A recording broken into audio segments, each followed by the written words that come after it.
Hey guys, welcome to the High Ground. My name is Fabio, and today we'll be talking about the difference between hiking boots and mountain boots.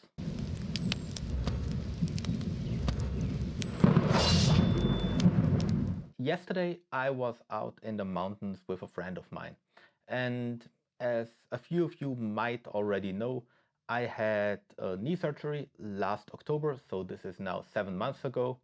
And before that, I was already sidelined for almost 7 months with harder mountaineering and skiing. So I didn't do a lot in the mountains, and we went on a fairly mellow route, a few fairly mellow routes.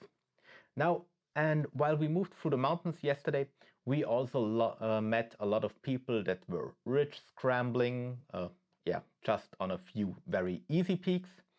And we saw a lot of stuff that made me want to make a video about the difference of hiking boots and when they are generally best to wear and actual mountain boots. Because I feel that a lot of people are not aware of the differences. Full disclosure, this is not a video about all types of mountain boots. It's really about the difference between hiking boots and mountain boots. I will make a separate video on mountain boots specifically, the different types, different grades in technicality of those boots, and that might be an interesting one as well. But for now, let's start with that one.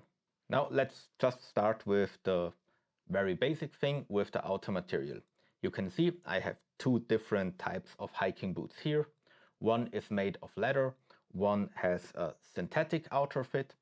So you can also get mountain boots with both materials, but mountain boots tend to be more made out of synthetic material instead of leather.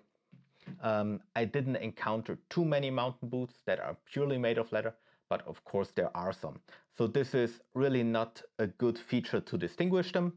But as a rule of thumb, you can always say, hey, Gore-Tex needs a temperature difference between the outside temperature and the inner boot temperature to really wick moisture, while leather doesn't need that, but is not as, well, friendly for transpiration and doesn't wick away moisture as good. So you have those two options. Just choose according to your liking. This one is actually a boot that I wore a lot for hiking, especially for sound purposes, but I will get back to this a little bit later. The first huge difference that you can really see is that most mountain boots that are a little bit more technical have this little latch at least at the heel. Some of them even have it on the toe tip, but then we're getting a little bit more advanced in terms of mountaineering. That little latch is just meant to take the lever of a crampon. Now, you can also put crampons on ordinary hiking boots, but since the hiking boot is not as stiff as the mountaineering boot, it's not as well suited for crampons. So I would put crampons on this one in an emergency if I only have to pass a small or a short snow passage. For longer hiking on glaciers, etc., I would definitely go with a proper mountaineering boot with a stiffer sole. Since we're already talking about the sole, as I said, this sole is very soft. You can see that I can easily bend it. That makes walking with it a little bit more comfortable. It makes it also harder to climb with that boot because it's harder to really edge and stand on a small edge on the sole if you don't have a full step. And it makes this boot a little bit more quiet. So if you're out for hunting, that is something that you should consider. On the other hand, this boot is fairly stiff, and even though it's not a super technical one, you can see it hardly bends. The sole itself has a climbing zone in front where you almost have no profile on the sole. This is intentionally made so that no mud or dirt is sticking to that part, and it always has good traction on the rock if you climb with it. And of course, it's much easier to edge with this boot into a small hole than it is with the softer one. Also, regarding the profile of those boots, as you can see here, it has a fairly good profile, but the profile, the spikes itself, is not separated in different parts. So the rock can go into the wider parts, but it can't stick into the rubber itself because this here the rubber is closed. While if I take the hiking boot,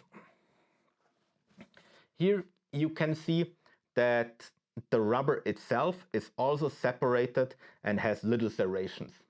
Yesterday I wore these boots and it was notable that actually the rubber was sticking to little rock spikes when I stood on a small step or something like that. It really wasn't good because it didn't only, yeah, it provided a little bit more friction. That's quite possible, but I mean, if I stand with this part of the sole, that works as well. But it really sucked onto the rock. So it was not always easy to really shuffle smooth over the rocks. And so that's something you have to keep in mind because it increases the likelihood that you stumble.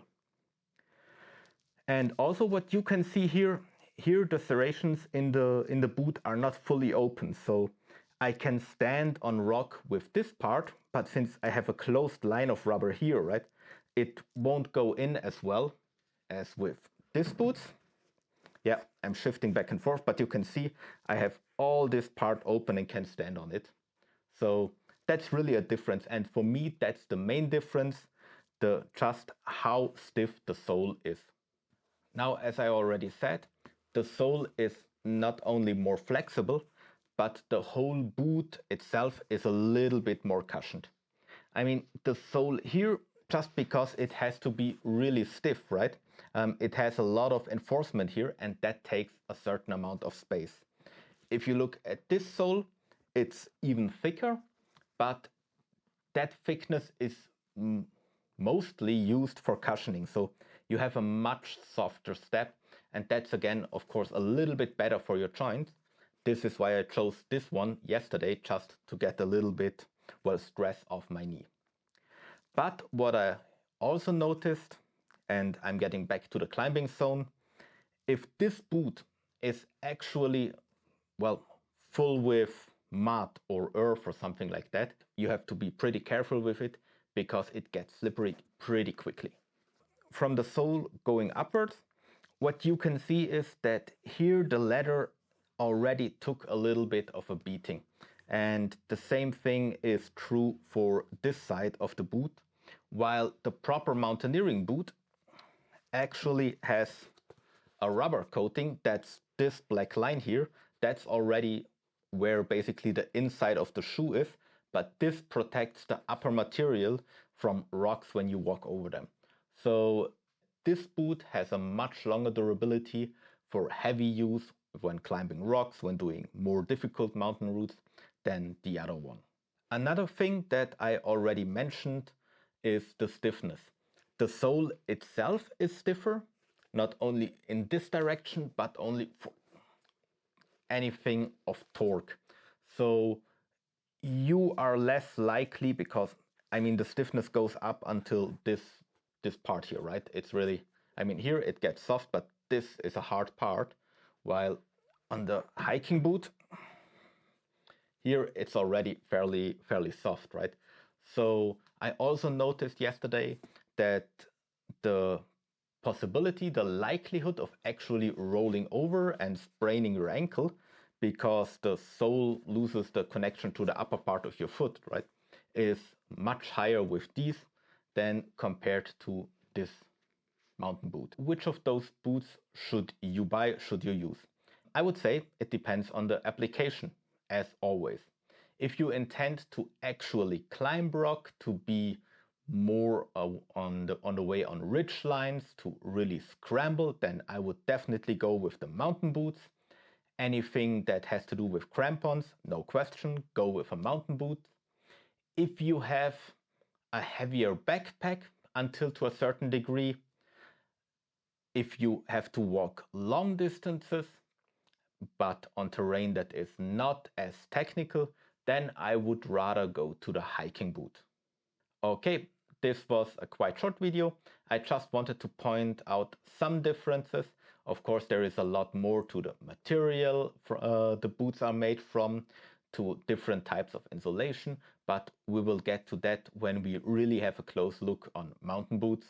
For now, I wanted to give you these pointers because I saw a lot of people yesterday that actually tried to climb more rocky stuff, to scramble ridges with pure mountain boots, and I myself did it and just noticed that it is not as good as an experience as it would have been if I would have worn my proper mountain boots. So I hope you found this helpful. If yes, please give us a thumbs up. Follow the channel, that's much appreciated, and I'll see you next time.